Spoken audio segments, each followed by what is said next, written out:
Salut les amis et bienvenue sur l'Arena Kem où le football mérite d'être vécu. C'est la trêve internationale. On est là, on va jouer la Guinée-Conakry ce samedi.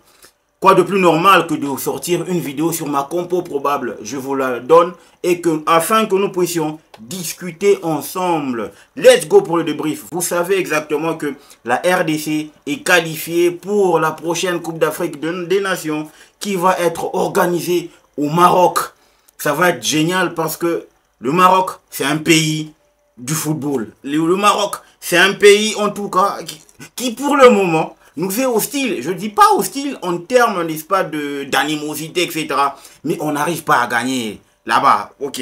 Donc, c'était même pas ça l'objectif de la vidéo, mais seulement que pour vous rappeler que la RDC est qualifiée. Aujourd'hui, je vous sors la compo probable. Seulement que cette compo va partir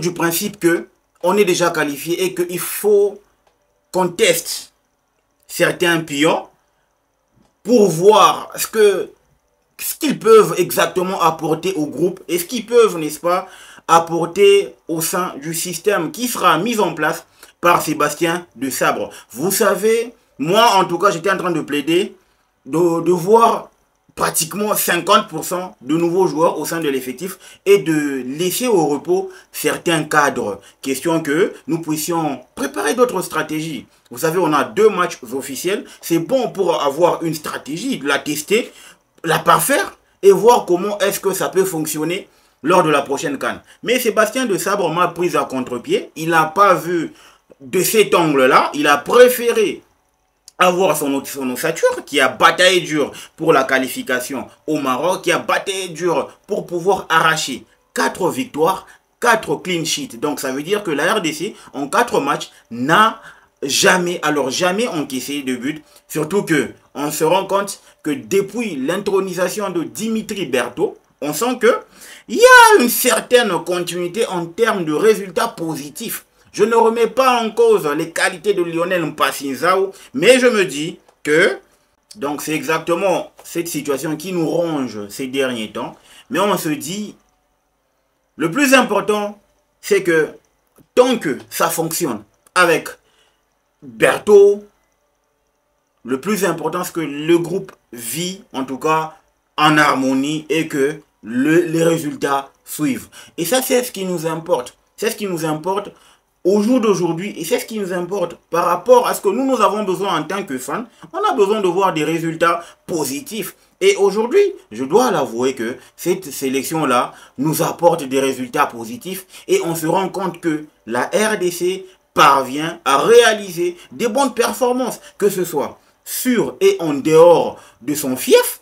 On se rend compte que cette équipe-là impose de sa présence, de son autorité, de sa technicité, de son jeu, peu importe l'adversaire. Ça, c'est génial, les amis. Voilà pourquoi aujourd'hui, j'ai au moins concocté une bonne compo. Moi, je me dis, on est déjà qualifié, pourquoi pas tester? Donc, en gros, en termes d'ossature que je vais vous dévoiler là, ça veut dire que je teste. Je suis dans la nouvelle philosophie.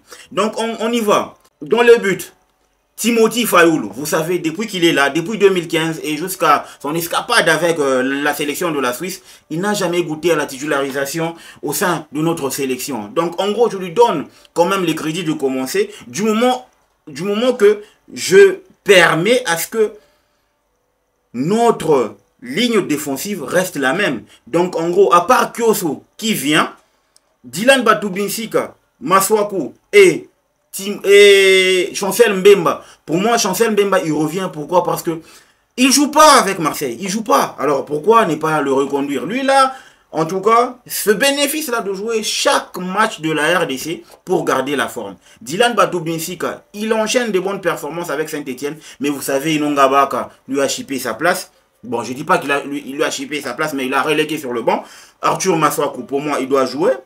Dans le double pivot, Ngalael Moukao, Moutoussamy, ils reviennent. Pourquoi je dis ça? Parce que je sens que, au vu de ce que je suis en train de voir avec Lille, Ngalael Moukao, c'est un gars, c'est un vrai relayeur, les amis. En box-to-box, il est très fort. Je pense que c'est le moment de le lancer pour qu'il prenne en tout cas la température du groupe. Et pourquoi pas l'introniser petit à petit. Ça, c'est important. Il a que 19 ans. Et si jamais on peut aller avec lui comme ça va être bénéfique. Ça va être joli. Vous voyez Noah Sadiki, il revient. En tout cas, dans ma compo, dans la ligne d'attaque, Noah Sadiki, Meshak Elialina, Nathaniel Mboukou. Vous allez remarquer que dans ma ligne d'attaque, Noah Sadiki et Nathaniel Mboukou reviennent parce que je pense que c'est le moment. On est toujours dans la continuité de nouveaux tests, de nouvelles stratégies. Nathaniel Mboukou, il a fait une très bonne entrée face à la Tanzanie. Noah Sadik également, il a fait 2 bons matchs, 2 bonnes rentrées face à la Tanzanie en aller, tout comme au retour. Donc en gros, je pense qu'il peut apporter quelque chose. Surtout qu'avec l'Union Saint-Gilloise, c'est un gars qui enchaîne les performances, qui enchaîne, n'est-ce pas, les titularisations. Quoi de plus normal? Et c'est fini. Et Sende, lui il finit le match. Pour moi, c'est l'un des meilleurs attaquants qu'on ait jamais vu. Un bon pivot. Mobilité incroyable. Quand il est sur le terrain, il fait son jeu au corps. C'est impeccable. Son jeu hein, avec le corps, il est impeccable. Et il est en train de revenir petit à petit. Seulement qu'il a écopé, il avait écopé d'un carton rouge. Chose qu'il avait vraiment plombé et qu'il n'avait plus la possibilité de retrouver sa place de titulaire au sein d'Augsbourg. Mais seulement, mes amis, cette compo, pour moi, elle est expérimentale parce que vous allez remarquer que Timothy Fayulu, Kyoso, Mboukou et Nathan Sadiki commencent dans ma composition. Je veux voir les nouvelles figures, je veux voir de nouveaux tests pour réellement attester leur niveau et voir exactement si ils peuvent être des garanties à l'idée d'avoir une équipe solide, une équipe, il n'y aura pas forcément des remplaçants, mais une équipe avec des joueurs qui peuvent quand même remplacer valablement les titulaires. Vous savez, Kyoso, il prend la place de Touanzebe qui avait assuré, Mboukou, la place de Théo Bongonda, Sadiki, il prend la place de Edo Kaembe ou encore Gaël Kakuta, Galaël Moukao, pour moi, il prend la place de Charles Piquel. Je ne remets pas en cause leur qualité, seulement que moi, je suis qualifié. Cette équipe-là, elle est compétitive. Elle peut aller chercher les 3 points ou encore un match nul face à la Guinée. Et surtout que ce sont des titulaires dans leurs clubs respectifs. Kyoso, je le suis presque chaque semaine avec Oxford United depuis qu'il a été sélectionné. C'est un très bon latéral, je vous assure. C'est un très bon joueur.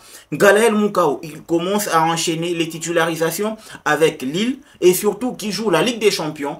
UEFA, il joue la Ligue 1. C'est un championnat compétitif. Donc je pense que en termes, n'est-ce pas, de balance, c'est la meilleure compo qui soit. Elia Meshak, pour moi, il doit être là comme étant le cadre de la ligne d'attaque parce que c'est le héros, le sauveur qui nous a sauvés lors du match face à la Tanzanie, en Tanzanie. Donc, il nous a donné la qualification avec 2 superbes buts.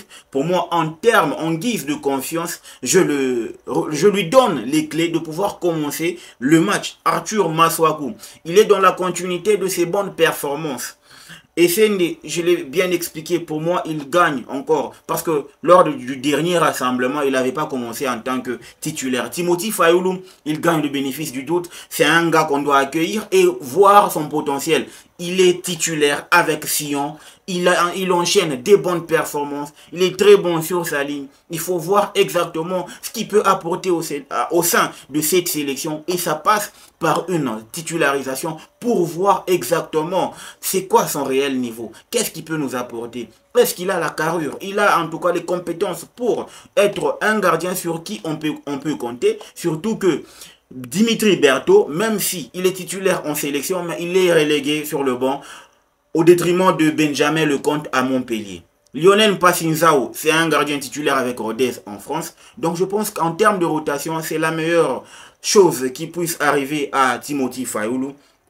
Moutoussamy, c'est la sentinelle, l'homme qui, pour moi je l'appelle le boucher, c'est l'homme qui fait le plus gros du travail, le sale boulot. Il est là pour couvrir les ballons, faire des montées ainsi que apporter, n'est-ce pas, un équilibre au sein du milieu et aussi assurer la sécurité au sein de cette défense. Chancel Mbemba Mangoulou, pour moi, il doit revenir chaque match et pourquoi pas jusqu'à trouver son club afin de le reposer. Les amis, Cette compo, c'est une compo expérimentale, je le réitère encore une fois. Vous allez me donner votre compo dans les commentaires et on en discute. C'est ça même l'objectif de cette vidéo. Le plus important, c'est que Sébastien Desabre doit aussi trouver un équilibre. Il est conscient qu'il doit tester d'autres joueurs. Il est aussi conscient qu'il ne doit pas, en tout cas, perdre son invincibilité. Il ne doit pas briser, en tout cas, son invincibilité. Ça passe par avoir une composition, n'est-ce pas, équilibrée pour ne pas